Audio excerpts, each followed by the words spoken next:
So hello everyone, thank you for joining me again. My name is Brian Duffy. I'm the Chief Exec of the Watches of Switzerland Group. I'm delighted to be bringing this Instagram interview series all to do with the wonders of watching wonders. And delighted to introduce my guest today from Vacheron Constantin, and that's Christian Selmoni. Christian, thank you for joining me. Hello, Brian. Hello, everyone. So thank you very much for hosting me. It's a great pleasure to be with you. I hope that everything is fine on your side. Everything is good. It's it's a terrible year. I think the world has been through, and we've all been through. But certainly here in the UK, we feel that it's we're near the end. We've done a good job. Actually, this very week, our shops just reopened, and there's a lot of positivity around, and only hope that our neighbours in Europe can get in the same trend and situation, and the whole world. Also in the US, situation in the US has been continually pretty good. We had the lockdown this time last year, and stores reopened, and they've pretty much stayed open. So okay. So hopefully we're coming to the end of what's been a year that none of us will ever forget. And Christian, I didn't say your title as I introduced you, because you have a very interesting title. Can you tell us what it is? So my title is a Style and Heritage Director. So as I used to be artistic director of Vacheron Constantin from 2010 until 2017. And in 2017, I've a bit reduced my activities connected with product design and product development. And so I took over the heritage department in order, to put a spotlight on the great legacy and great heritage of Vacheron Constantin. So now these days, I'm, spending my time between new products and also the vintage watches of Vacheron Constantin. So that these are the two activities that I am carrying. Yeah, well, you're very fortunate. I can't imagine a better job in the world of Swiss watches than being responsible for how we see the heritage of one of the oldest brands, if not the oldest brand in Geneva. Yes, I have to say it's quite a privilege and an honor to be at that position. And as you are mentioning, so Vacheron Constantin, is the oldest watchmaking maison with a non-stop activity since 1755. And we have more than 400 square meters of archives covering, I would say, all the production registers since the very beginning. So it's a very interesting position, and I enjoy it very much. Yeah, and I mean, it's just an amazing heritage when you look at it. And I always, every time I looked again at the history of Vacheron Constantin, and you hear that Jean-Marc Vacheron, who founded the company in 1755, had personal friendships with Rousseau and Voltaire. Yep. And we're talking about a period in time before the French Revolution. It's just amazing to think that such personalities in the world were sitting there in Geneva, no doubt enjoying some fine Genoise wine and talking philosophy and talking watches at the end of the day. It's amazing. And then, of course, at that time it was Vacheron, and then and we get to the 19th century when Francois Constantin joins the company. He was a great traveller. Indeed, he was one of the very first, let's say, Swiss watchmakers, or to really travel outside Switzerland.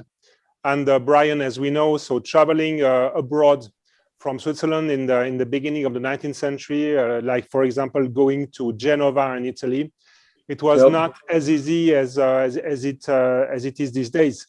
So it was quite adventurous, and there were quite a lot of bandits on the roads, and every traveling was an adventure. So but I think it's wonderful when you hear about people like that, and just how brave and motivated they must have been to go out and meet new people, new countries, and obviously do commerce. It's the old entrepreneurial spirit that people had back then is very inspiring.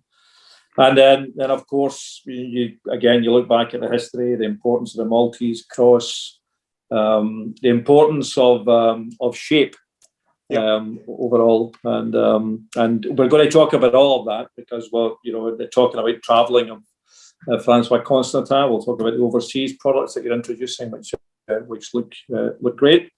And in terms of shape, the first product that I wanted to talk about, one of my personal favourites, is the American 1921. Really cool product. And you're celebrating an anniversary. Yes. So absolutely. So for this year, I would say the main subject for Watches and Wonders in Geneva is really the anniversary, the 100th anniversary of the American 1921. And so I'd like to say that when we consider wristwatches from the, of course, we know that wristwatches appeared in the beginning of the 20th century. And the fact to move watches from our pockets to our wrist gave a lot of inspiring examples for watchmakers and designers. Yeah. And I think that you see our screen, and you see on the screen some examples which we take out of our archive, especially at the right. So these are examples of very early Vacheron Constantin wristwatches from between 1915 and 1917. And we can see the audacity and the bold attitude of Vacheron Constantin when it's about creating new shapes. And I think that this is also during this, these 2 decades at the very beginning of the 20th century, that most, if not all, the shapes for today's wristwatches were created. Yep. So, sorry. Please go on. No, so this, I would say, this introduces us to what you were talking about, namely the 19 American 21. So maybe just to explain to our guests also, there are some interesting stories and some legends around the American 1921.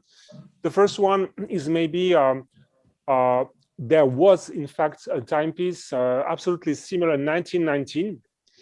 And in fact, we did 2 series of this timepiece. The first series of 12 examples at the left in 1919, with crown at the right and the kind of military dial. And at the right, the model from 1921, which is slightly different, especially if you consider the lugs.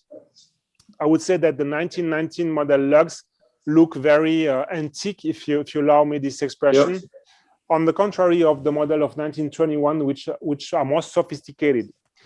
And this is why we decided, when we thought about redesigning, recreating the American model in 2008, we decided to take our inspiration of the model that we see at the right. And this is why we were talking about the American 1921. Yeah. And it was done with driving in mind specifically? So in fact, there are 2 legends around the 19 American 21. The first one, as you are mentioning, is about a driver's watch. This makes sense, I think, even if we don't have any trace in the archive of the mention of a driver's watch. It makes sense because, as we know, in the 20s, steering wheels were very large, and it was a quite obvious way to read the time in diagonal. But there is another legend about around the American 1921, which is the preacher's watch. And it's quite a nice story.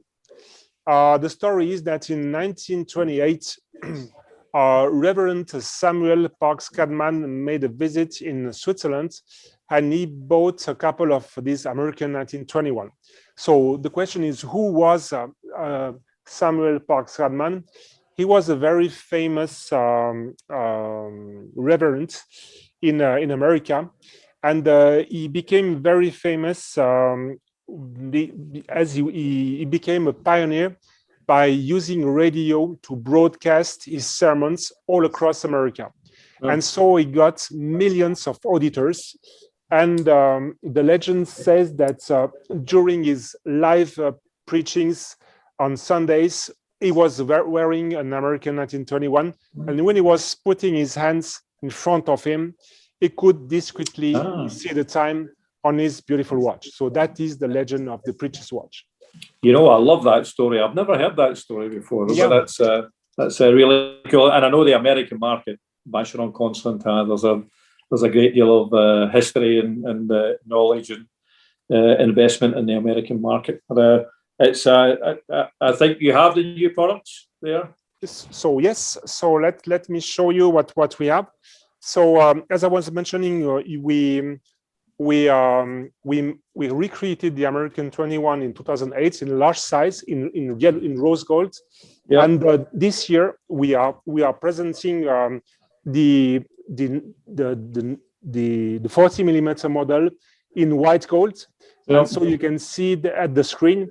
So this is exactly the same model as the rose gold, except that these new combinations of color, meaning the white gold of the case, which is polished, is contrasting with the grenet finishing of the dial, and we have a quite monochrome, or almost a stealth appearance of the timepiece, which confers to this version a lot of modernity and contemporaneity. And yep. I think also it creates a great contrast with the beautiful painted Arabic numerals. So this, what we have on the screen is the 40 millimeter model, but I also have the smaller model, which is 36.5 millimeter, and which is really adapted to to both men and ladies wrists. On both models, we are having our manual winding movement 4400, and the nice story behind also behind the modern American 1921 is the fact that this is a movement that we have launched in 2008, and we decided to the American 1921 to be the launch model for this new caliber. So we are using the same movement for both models, and finally, as you can see here on the screen, on both models, we are having a very special strap, which is made by Serapian in Milano.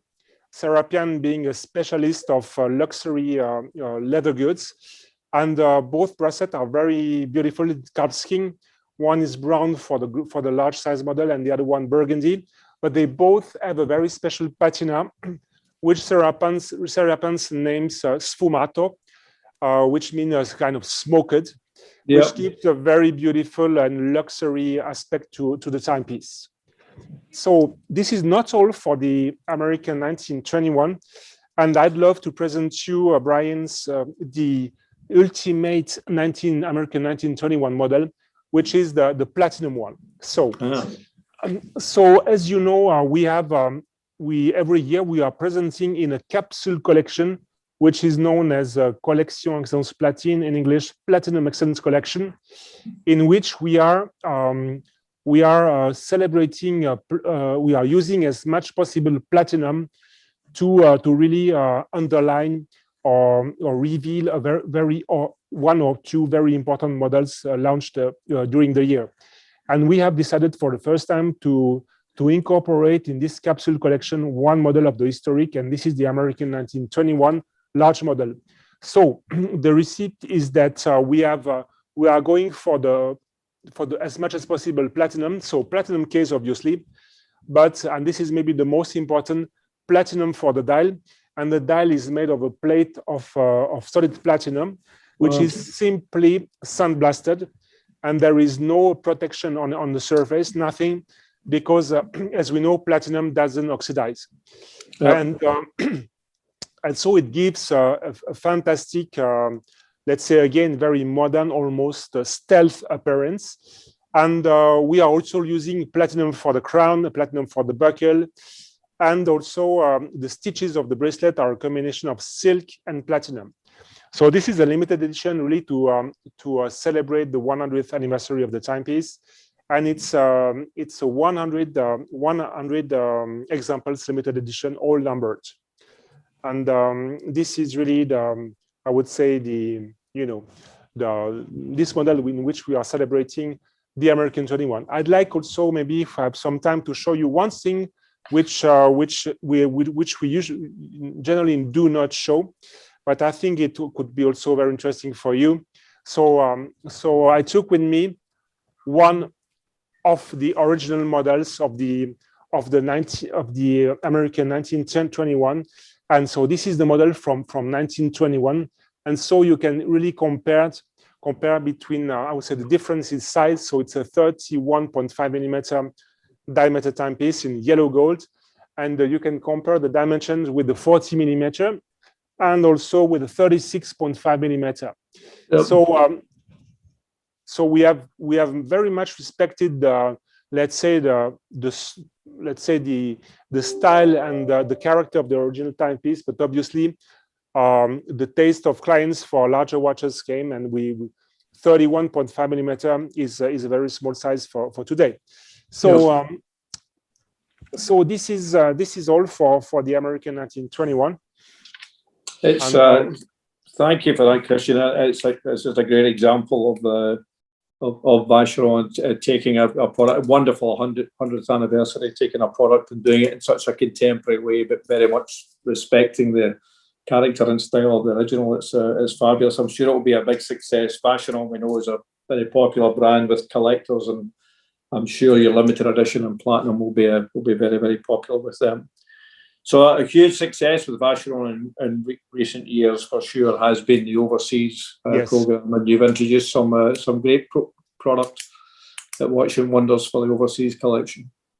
Yes, so as you are mentioning, Brian, so it's true that Vacheron Constantin overseas is a line which is very successful, and we have presented let's say the current generation of overseas in 2016. And since we have developed in a thoughtful way the collection by notably adding complications and grain complications in the lineup. And so this year we are presenting some very exciting novelties in the overseas collection.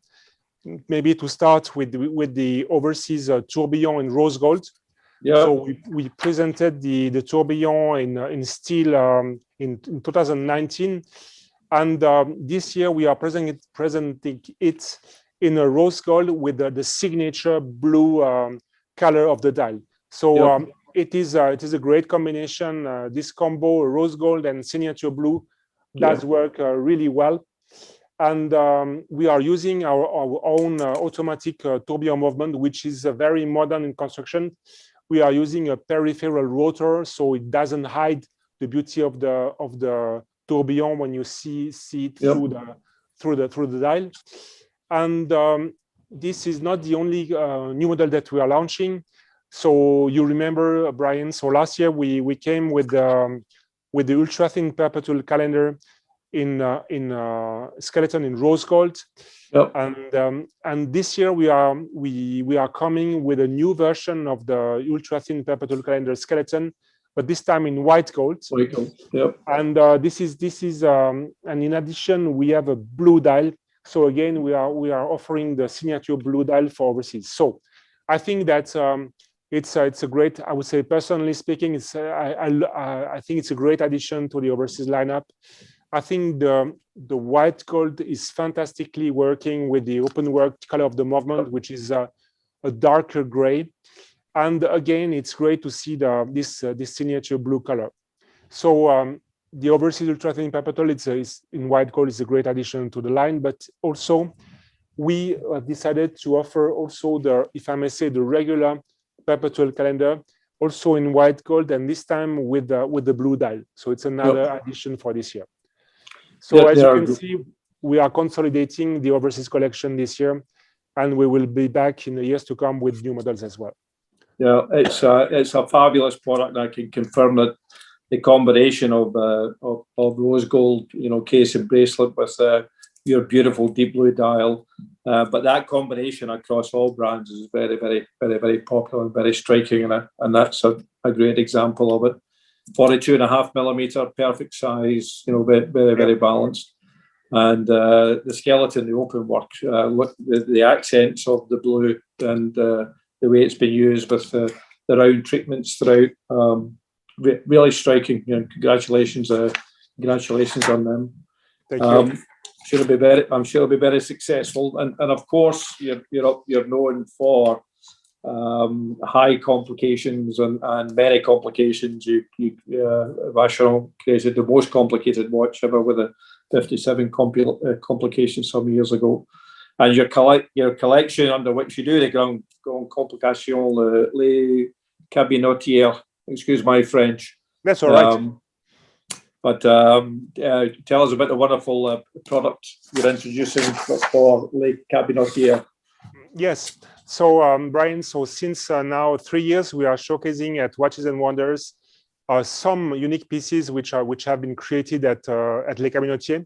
Les Cabinotiers being the workshop for unique pieces and bespoke timepieces of Vacheron Constantin. So they are always one-of-a-kind timepieces. And to introduce this year, first watches we would like to introduce is the Les Cabinotiers Grand Complication sky chart. So this is the Leo constellation. So it's a fantastic timepiece. So this is a Grand Complication. It's a minute repeater with a tourbillon and a sky chart on the back. And this is based on our movement 2755. And we have an absolutely stunning dial. So this is a work of artistry which is made of hand guillotine. So the master engraver has reproduced in a way in a cubist style, if I may say, the Leo, and the stars of the Leo constellation are symbolized by brilliant cut diamonds.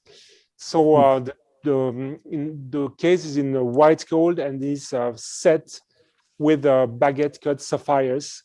So it's a great mix of grand complications and métier d'art artistry for this unique timepiece. Yeah, it's stunning. Can you, and it's limited? Yeah, so it's as we are talking about Les Cabinotiers, so we are only talking about unique pieces.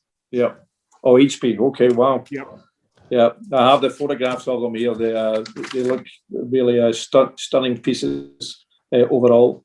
And also, again, your collection for ladies, the Egerie collection is also getting some great developments on diamond set products. Yep, sure. So we launched Egerie last year in February, and despite the situation that you were depicting at the beginning of the discussion, so Egerie is performs fantastically well.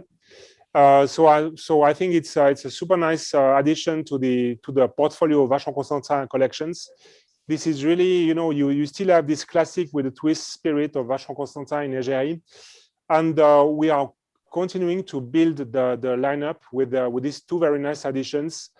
I would say that the designer, she made a great work because the diamond setting on the two watches, rose gold and white gold, has been fantastically made. And if you look at the dial of the Egerie full diamond set, you will see that that the lines of the Egerie, this off-center, let's say, date indication, everything is revealed through the very nice setting of this timepiece. So it's a full set model. So case, lugs, and also the dial is fully set with brilliant cut diamonds. And this nice model is a 35mm diameter, automatic movement, and so available in both white and rose gold. Yeah, that is stunning again, and again a great size. I mean, something that's been very prevalent and obvious through Watches and Wonders has been the concentration now of women's products in the 34, 35, 36 up to 38mm. Probably the biggest change that's happened over the last couple of years. So it's a perfect size and a really gorgeous product. So how have you found Watches and Wonders overall, Christian? You think it's been a good experience all round, and what's been your experience? So I think that we already last year we have very quickly adapted to the current sanitary situation, and so on this year I think during the year 2020, everyone who is engaged in the business of watchmaking has adapted to digital, and so we came with a complete lineup of novelties for this Watches and Wonders. And we received, honestly, a fantastic welcome for the novelties. We are doing several types of watchmaking. We are doing sport elegant watches with overseas. We are doing also traditional watches like in the traditional lineup or patrimony. And we are also active in feminine likes such as such as égérie, not to forget about historical timepieces like the American 21. So we came with a very diversified number of novelties to nurture the different collections. And all the novelties that we presented has been fantastically welcome. So for us, we are very happy and very grateful for our friends of the press and our clients to accept these novelties so well. So it's a very good year for us in terms of presentation at Watches and Wonders. Yeah, I would totally agree, Christian. I think it is a very complete collection. I think it's beautifully presented, and you're talking to us from the Richemont studio in the Plan Lavat. So I think the professionalism of the presentations from everyone at Watches and Wonders have really been very, very impressive. But Vacheron collection, I think, is very impressive overall. I'm sure our clients at Watches of Switzerland, UK, and US will be delighted to see these products when we can present them to them. And is there more to come this year from Vacheron? For this year, so obviously we presented already quite a lot of novelties at Watches and Wonders, but we still have some novelties that we will introduce during the year. So obviously, as you can understand, it will not be possible to talk about these novelties today, but they will also be very much in line with what you have seen at Watches and Wonders. Yeah, and I think it's been one of the benefits, and there's not been many in fairness, but one of the benefits of what this last year has entailed and all the remote presentations and so on has been a much better phasing of introductions. Yes. Now everybody can, from studios like you're presenting today, do such a great job and do it now more frequently rather than one yes. major fair that happens. So I expect that phasing will be a benefit that will continue for the future. Yep. Okay. So Christian, as I've said to you often, I think you've got one of the best jobs in the industry. I'm very, very jealous of it. You do such a wonderful job with the products. And thank you so much. It's a great pleasure to have you. Yeah, and a fantastic job of presenting it. Your awareness of the aesthetic and the detail and everything is just such a joy to listen to. So thank you very much for joining me. Hope to see you soon. Thank you very much, Brian. Thank you to everyone. Thanks so much. Goodbye. Take care. Take care, you too.